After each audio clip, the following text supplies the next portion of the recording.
Sveiki, miške darbuotasi, išrausiota pilna, kaip sako, jeigu pakelta samana, tai, o čia prirausiota pilna, tai sėklos nukritusios, jos gali sudygti, nei samanas paklius į žemę ir tada sudygs. Čia toliau matosi vandens plotas, po to vėl samanytės ir ten toliau vėl ežeras. Tai va tokia apsauginė juosta, kitur nelabai praeisi. Akmuo didžiulis pupso. O čia visur darbuotasis, tik laukia manęs. Čia kažkas ieškojo maisto, išknaisėjo.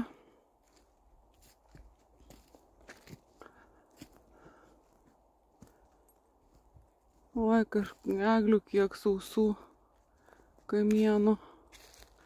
Ir matosi ant vandens pilna spyglių, net porudavęs vanduo. Čia va toks šviesus vanduo, o čia pilnas spyglių, nes eglės numetė ir jas čia užpuolė. Vis taip guotais eglės nudžiūna. Genys jas nuaižo žievę ir lieka tokias be žievės stovėt. Einu žvėrių takeliu išmintu.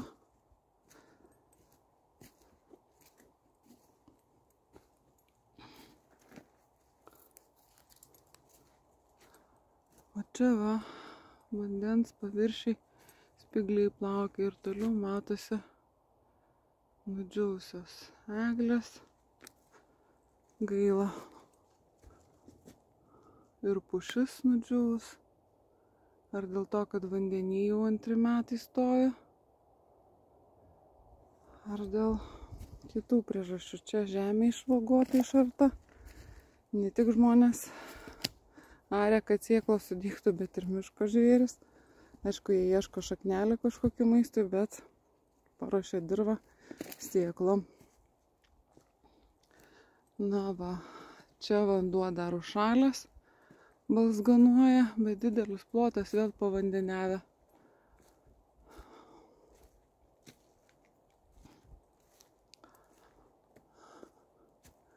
Medžiai ne visi atlaikys turbūt tą vandens gausą ir kiti nudžius. Taip atsiranda vietos vėl kitiem medeliam, kurie mažesni.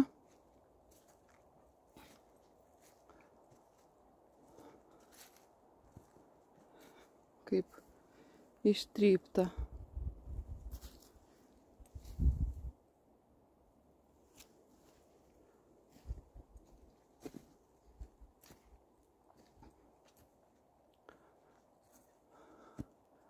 Jau net pažaliavęs ledas. Vienur pratirpęs, kitur dar ne.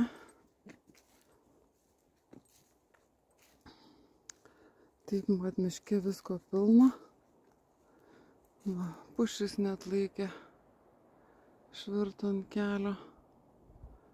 Su visom šaknim pasikėlė, nors pušų šaknis jos taip yra gilios. Bet matyt, kadangi čia yra pelkėta, jinai neturi kur skverbtis gilyn į žemę, tai su visomis šaknimis pakėlė. Ir beržas nulukštentas ten pilna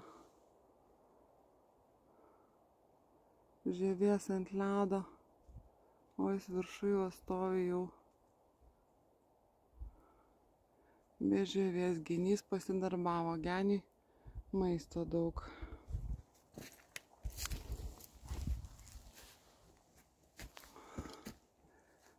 Taip, kad miške eidamas vis pamatai kažkokių naujienų. Nikavos, tai kažkas buvo čia, ne? Mes irgi prasieisim ir pasižiūrėsim po to, pro kur mums čia grįžti. irgi išvagota. Eglių spygliukų pilna vandenį.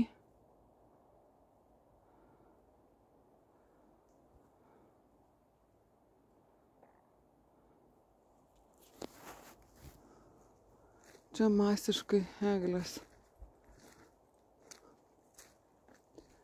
džiūna.